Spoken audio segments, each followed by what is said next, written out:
Hey there, friends and enemies, JoPa here again, and I wanted to talk about all the changes Bungie just announced for Crucible and Destiny 2, not only coming this season in Season of Defiance, but also in seasons to come as well.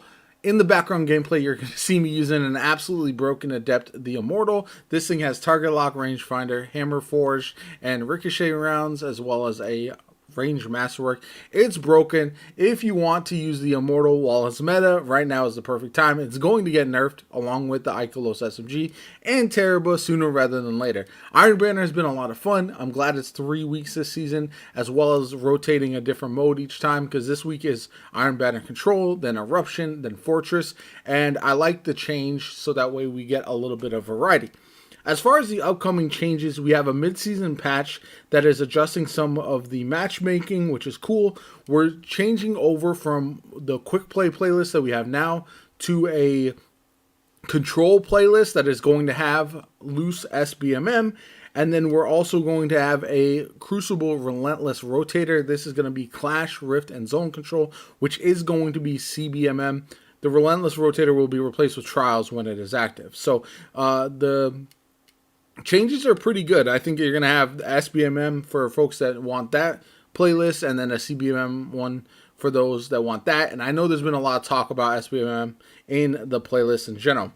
We're also going to have a Crucible Party Rotator, Mayhem, Scorched, and Momentum Control.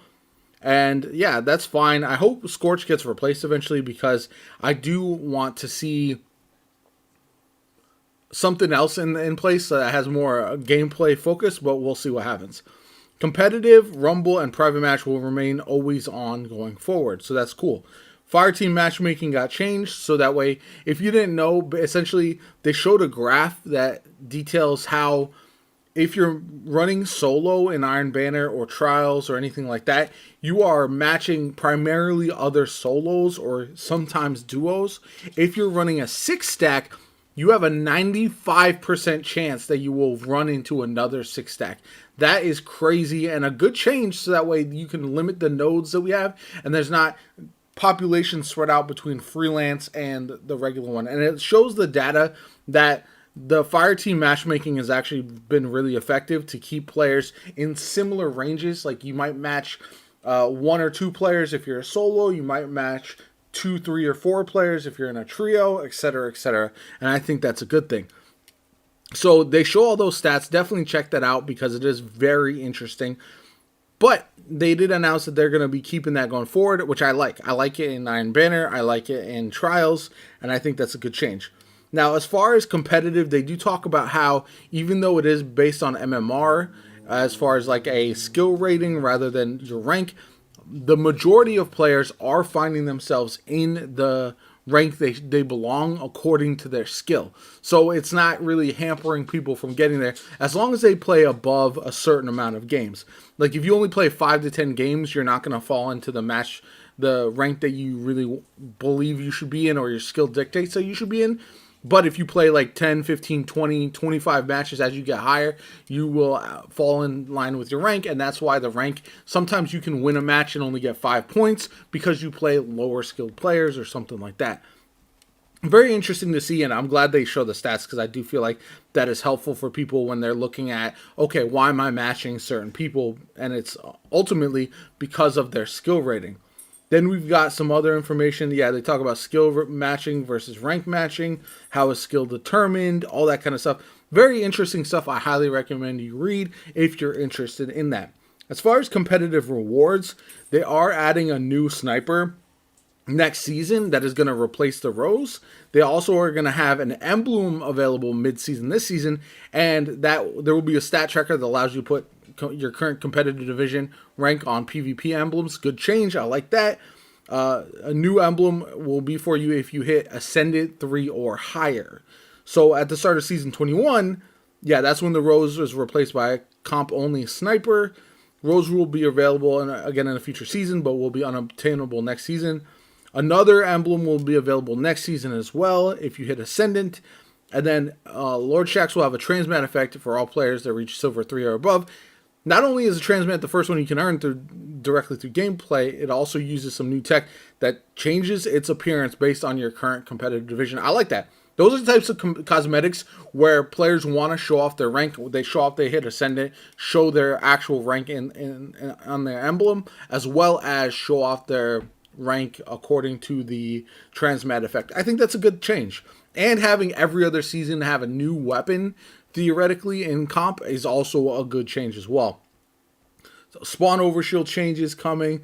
Competitive and general Crucible quality of life. This is huge. They're changing the spawns around, especially in certain game modes, so that way, because they haven't really adjusted them over the course of time to keep up with the faster, or it changes to TTK and the pace of the game.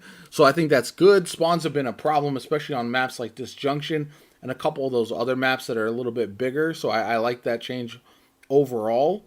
That's definitely a win in my book. They also talk about lobby balancing, which I think is something that's been a pain point for higher skilled players, because it goes, instead of a snake where it goes the top player and then the bottom player are a team, and then the second player and the third player is a team, it goes top and then second, third, fourth, fifth, and then bottom couple. So it definitely needs some work there, and they talk about that, and hopefully they'll be able to adjust the lobby balancing going forward. We've had many Iron Banner details in 12, but we saved a few tidbits for the blog post. They're taking out Rift because they want to do a Iron Banner specific twist to address the fact that Rift isn't friendly to solo PvE players or new players. Understandable there. Also looking at ways to change the challenges from complete matches as specific subclasses, but they haven't found a solution they're happy yet. Couple tweaks in trials, FTMM, like I was talking about, and yeah, the summary of the goals of new trials matchmaking allow players to play with friends without worrying whether they're on flawless. So essentially there'll be two matchmaking types, a challenger pool. This is where most players who currently play trials on a week-to-week basis and want to go flawless will play. Once you go flawless, you'll stay in that pool. And then a practice pool, this pool is targeted at new or less experienced players who are not yet ready to go live, to give going flawless a shot, and represents a place for them to dip their toes in the trials. Okay, that's cool. Only players with a flawed card or those in the first game of the week can play in this pool. Interesting. This pool has stomp protection and farming protection. Good. Players who have any card with no losses, or those playing with someone on the fire team that has a card with no losses, will be placed in the challenger pool. Same thing with the pool matches based solely on connection. So that'll be interesting. No flawless pool will be a big change, and I'll be interested to see how that works out.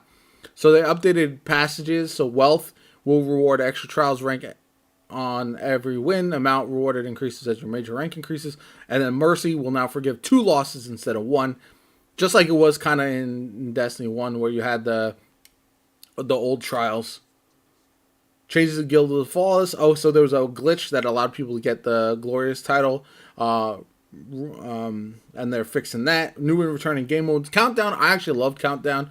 Almost like a search and destroy type, which they're introducing 3 different modes. Classic, which is traditional Countdown, Countdown Rush.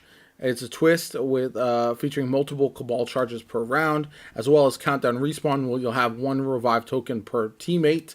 And yeah, I think those are great. I'm just excited about more modes. I think one of the problems that we've had in Destiny 2 is not a variety of modes that I would like to see, and I'm excited to see more of that going forward.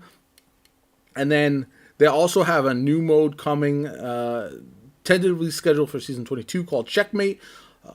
Essentially, it's going to change how special ammo is required, ability to recharge, raise weapon TTK, and the player's health settings. So that's going to be a good thing for those players that want that type of game mode. We'll see how it performs among the player base as a whole. But excitingly, Checkmate is built as a modifier like we use for Nightfalls and can be easily applied to multiple standard modes to give us maximum flexibility going forward. So essentially, they'll have like a different node that's like Checkmate, Control, Checkmate, Clash, etc., etc. So that's good.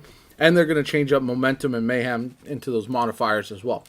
All W's, I think there's a lot of changes to take in. I'm excited to see how it all plays out. I can't wait to see how Bungie manages this going forward, and if they continue to give us these kinds of PvP updates, because I think the game is best when PvP is in a healthy state. Maybe not maximum balance, but it's got to be in a healthy spot for it to be successful. Anyway, I hope you enjoyed the video. If you did, hit that like button, subscribe to the channel. Helps me out tremendously, shows you want to see more content from me like this. My name is JoPa. I hope you have a good one. I'll catch you all later.